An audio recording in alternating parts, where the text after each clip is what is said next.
Hamilton just discovered something at Ferrari that shouldn't exist under current regulations. Not in a race, not in a simulator, but in a controlled test where teams are not even allowed to develop performance. And yet, the car he drove felt completely different.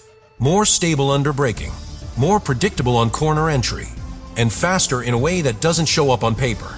Ferrari completed over 200 kilometers in extreme wet conditions, pushing a system that was previously too unstable to race. Now suddenly, that weakness might be gone. But here's the part that changes everything. If what Hamilton felt is real, Ferrari may have unlocked straight-line speed with almost zero drag, without sacrificing control in the most dangerous moments of a lap. That's something no other team currently has. And if it works in Miami, this championship fight is about to take a turn nobody saw coming. Subscribe now because the detail that proves this comes later. At first, nothing about Fiorano looked unusual. Just a closed circuit, artificial rain falling with precision, a Ferrari running lap after lap with no cameras allowed too close. It looked controlled, predictable, almost irrelevant. But that's exactly what made it so important. Because when Ferrari controls every variable, they're not guessing anymore. They're confirming something. And Hamilton knew at the moment he left the garage. Not because of speed, not because of lap time, but because of how the car reacted in the first braking zone. That first input, that first transfer of weight, that's where drivers feel the truth. And this time there was no hesitation, no instability, no fight from the rear. The car simply followed, exactly as he expected. And that might sound small, but in Formula One, that changes everything. Because the previous version of this car didn't behave like that. Under braking, it was unpredictable. On corner entry, it was nervous. And in mixed conditions, it became a risk. Hamilton experienced that firsthand last season. A car that looked competitive, but never fully connected. Now, suddenly, in the worst possible grip conditions, that problem wasn't there. And here's where it gets even more interesting. Because this wasn't supposed to happen during this test. Ferrari wasn't allowed to develop performance. They weren't allowed to adjust the car based on what they learned. Everything was limited to tire evaluation. So officially, nothing should have changed. But unofficially, everything did. Because Hamilton kept pushing. Different lines, different braking points, different ways of loading the rear. Almost like he was searching for the limit on purpose. Trying to break the car. And it didn't break. It responded. Consistently, predictably, lap after lap. And that consistency revealed something much bigger. Because when a car behaves the same way every time, it means one thing. The platform is finally stable. Not temporarily, not in ideal conditions, but fundamentally stable. And that's the foundation of performance. But this is where most people stop looking. And that's a mistake. Because the real question isn't what Ferrari tested. It's why the car suddenly feels different. And that answer doesn't come from the surface. It comes from something much deeper. Something that wasn't visible at Fiorano, but was definitely there. What wasn't visible at Fiorano is exactly what matters most. Because underneath the car, hidden from every camera, Ferrari has been working on the one area that defines everything in modern Formula One. The floor. Not the wings. Not the engine. The floor. And this is where the story takes a completely different direction. Because the SF-26 had a very specific weakness. A weakness that doesn't show up in highlights, but destroys performance over an entire lap. Its operating window was too narrow, too sensitive, too fragile. If the ride height moved even slightly outside the ideal range, the downforce didn't just reduce, it collapsed, suddenly, violently. And when that happens, the driver feels it instantly.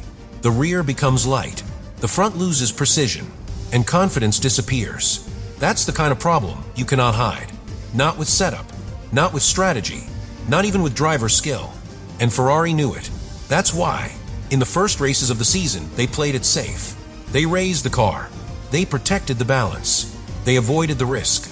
But every time they did that, they sacrificed lap time. Every straight was slower. Every corner less aggressive. Every opportunity slightly out of reach. Now here's where everything starts to connect. Because if that limitation is reduced, even slightly, the entire behavior of the car changes. And suddenly, what Hamilton felt at Fiorano makes sense. The stability, the consistency, the confidence under braking. That doesn't come from one upgrade. It comes from a stable aerodynamic platform. A floor that keeps working even when conditions aren't perfect. And Ferrari has been developing exactly that. A new structure, new airflow channels, A design that builds downforce more progressively, not all at once, not in a fragile peak, but in a way that the driver can actually trust. And trust is speed. But here's the detail that changes everything. Because improving the floor doesn't just help in corners. It transforms how the entire car behaves. Braking becomes more stable, because the rear stays planted. Acceleration improves, because the load stays consistent. And even energy deployment becomes more effective, because the car is no longer fighting itself. Everything starts working together. And when that happens, the driver stops compensating and starts attacking.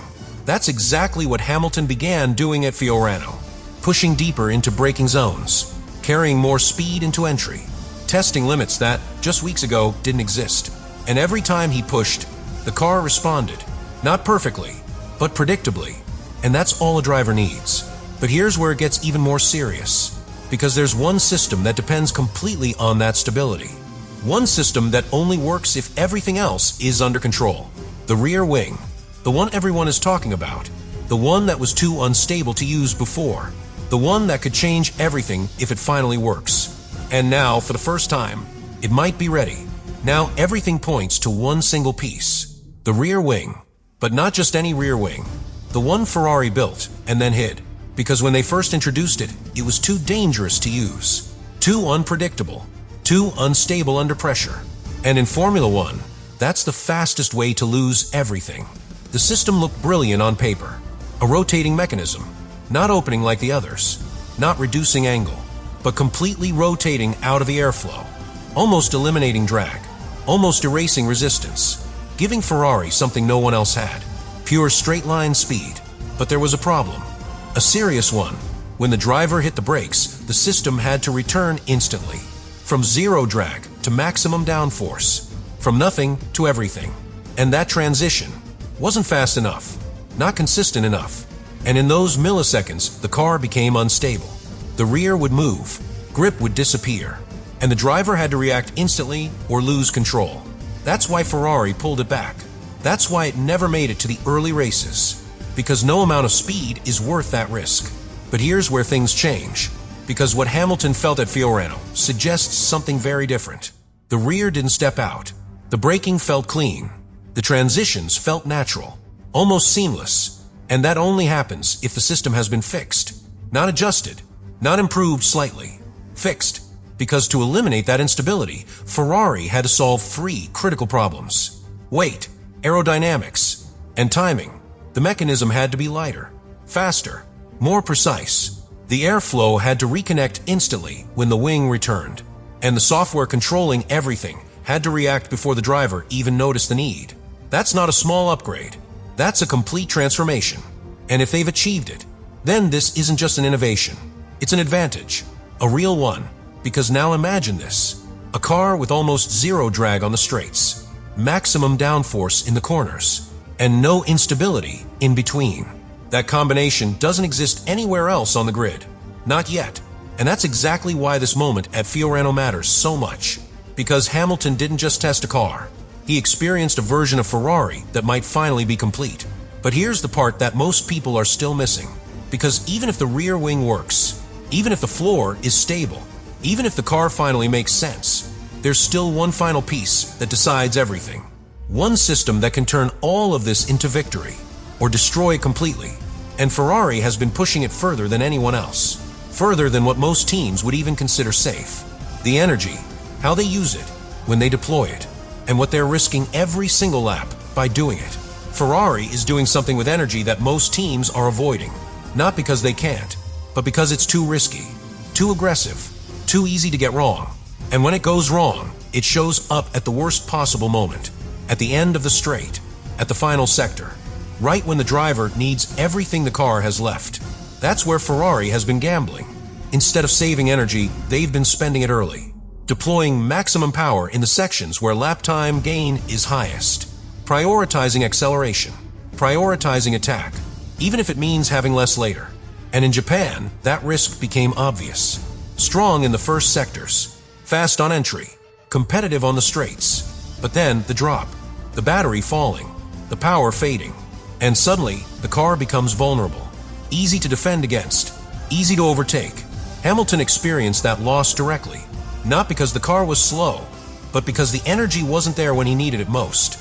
Now here's where everything changes, because that strategy only works under one condition.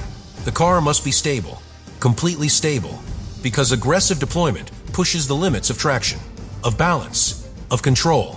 If the rear moves even slightly, if the platform isn't consistent, that extra power becomes a problem, not an advantage. And that's exactly why Ferrari couldn't fully commit to it before. The car wasn't ready. But now, after Fiorano, that calculation might be different. Because if the rear is stable, if the floor is consistent, if the transitions are predictable, then Ferrari can finally use that energy the way they intended. Not cautiously, not defensively, but aggressively, precisely, at the exact moments where it creates the biggest gap. And here's the part that makes this even more dangerous. Because Ferrari isn't just using a fixed system anymore. They're adapting it, in real time, adjusting deployment based on traffic, on position, on opportunity. More power when there's space ahead, less when they're stuck behind another car. Saving energy not for survival, but for attack. That changes everything, because now the car isn't just fast,